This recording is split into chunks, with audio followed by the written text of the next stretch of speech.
Welcome to Man Does Tech, where I solve the problems you didn't even know you had. In this video, I will explain how to play Pokémon Sword and Shield on PC without an emulator. First, understand that these games are exclusive to the Nintendo Switch console. There is no official version available for personal computers, meaning you cannot directly install and run them on a PC. Nintendo designs its games for its proprietary hardware and software environment, making direct compatibility impossible without specialized translation software. To bridge this gap, emulators are developed by third parties.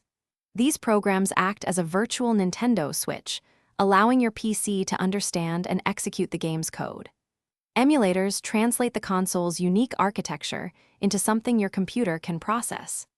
This is the widely recognized and practically only method for experiencing Switch titles like Pokémon Sword and Shield on a personal computer. While not directly playing on your PC, cloud gaming services stream games from powerful remote servers. This means the game runs elsewhere, and you simply receive the video and audio feed, sending your inputs back. This approach bypasses the need for a local emulator installation.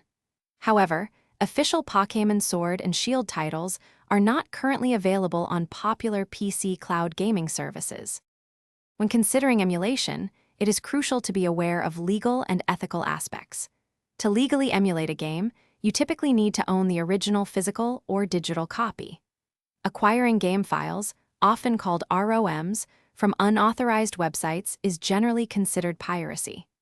Nintendo strictly enforces its intellectual property rights, maintaining its games as exclusive to its consoles.